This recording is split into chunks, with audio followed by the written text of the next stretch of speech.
This is Kevin. On the surface, his life seems perfectly normal. One day, he receives a call. He answers.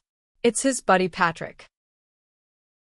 When a friend calls and invites him to a party, Kevin says, "Sure, sounds great," without a second thought.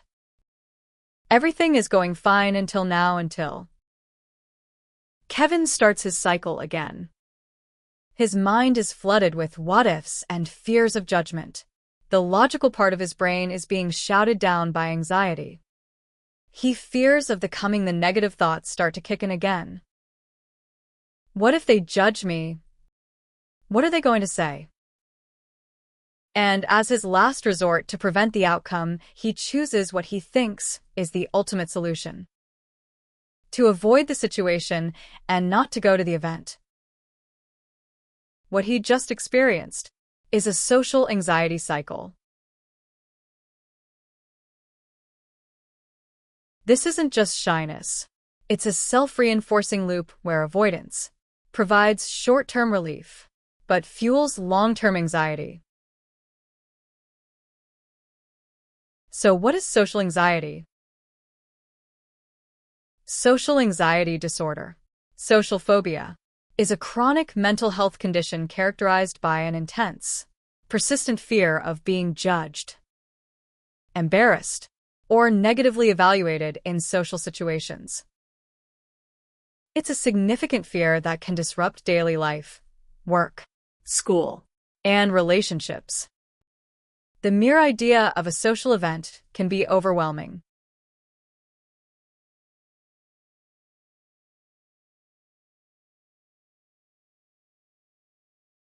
According to diagnostic manuals like the DSM-5, social anxiety disorder involves the fear. Marked fear or anxiety about social situations involving possible scrutiny by others, like social interactions, conversations, meeting new people, being observed, or performing like giving a speech or playing an instrument. The dread of exposure. Intense fear of acting in a way or showing anxiety symptoms that will lead to humiliation or rejection. The avoidance loop. These situations are almost always avoided, the preferred outcome for anxiety, or endured with intense distress or panic. Out of proportion. The fear is excessive and unrealistic compared to the actual threat of the social situation. Persistent. The fear, anxiety, and avoidance are consistent, typically lasting for 6 months or more. Life-impacting. Causes clinically significant distress and impairment in social, occupational, and other important areas of functioning. It's rarely one single cause. Instead, it's often a combination of biological predispositions and environmental experiences. The internal wiring we're born with. The experiences that shape us.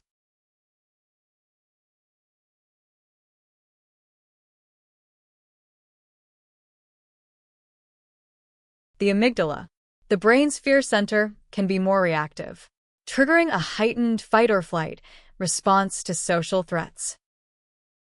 An imbalance in neurotransmitters like serotonin, which regulates mood and anxiety, can make the brain more vulnerable to social stress. Social anxiety can run in families. You might inherit a predisposition, not a guarantee. It's like having a genetic seed that may or may not grow, depending on your environment. A major trigger. Traumatic experiences like bullying, public humiliation, or peer rejection can directly plant the seeds of social fear. Overprotection. By preventing kids from developing crucial social skills and resilience. Modeling. Children can learn anxiety by observing anxious parents. Or high criticism.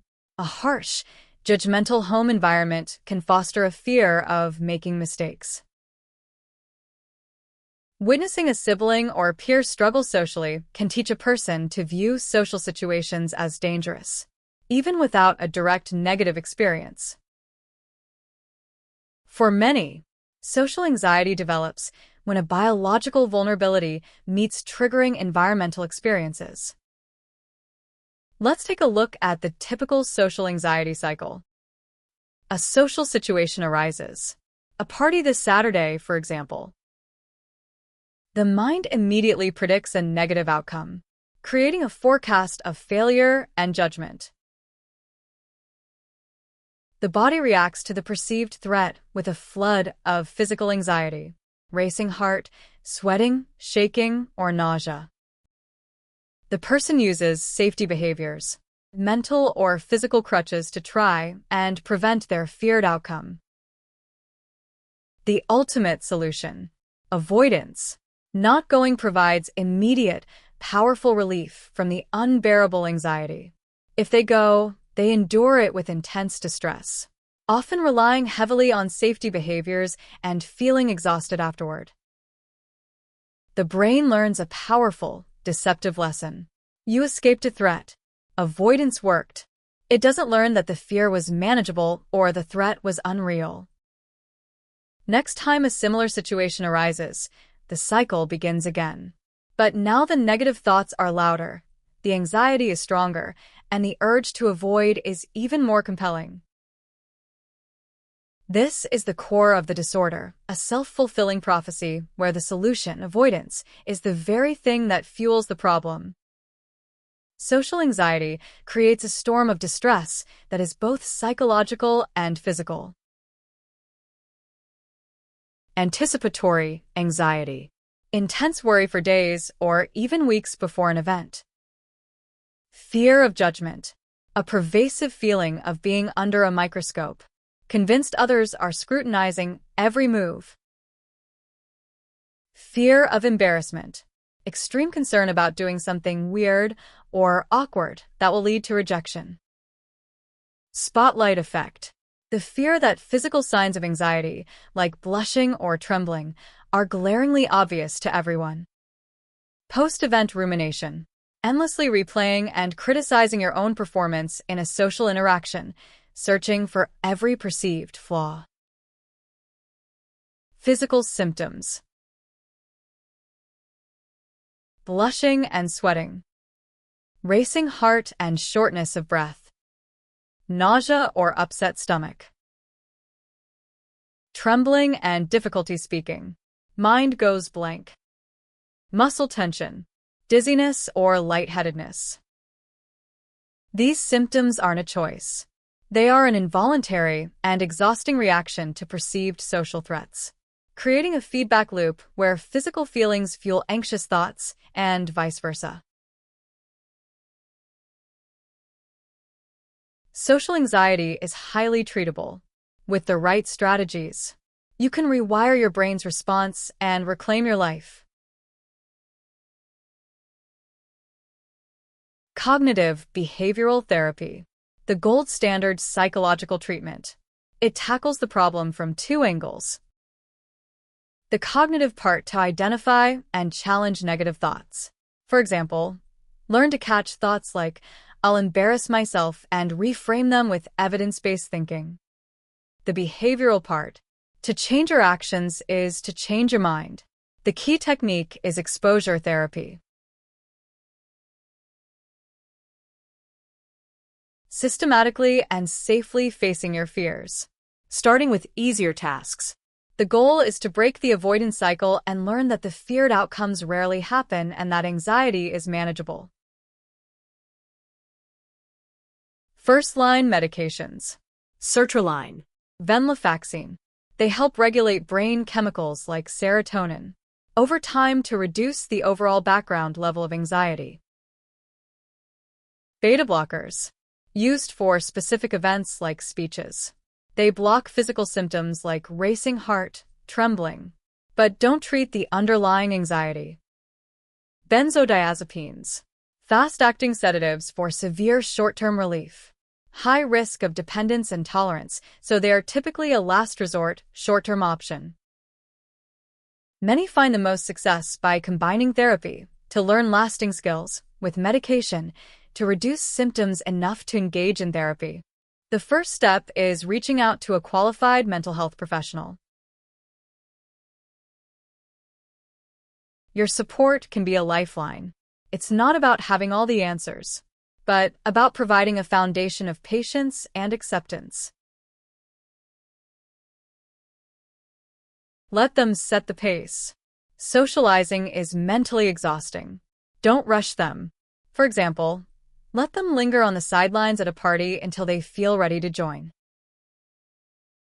Acknowledge their fear is real and distressing, even if you don't fully understand it. You can say, for example, "It sounds like that was really overwhelming for you." Keep inviting them, but make "no" a perfectly okay answer. This shows you care without creating obligation. You can say, "We're watching a movie later."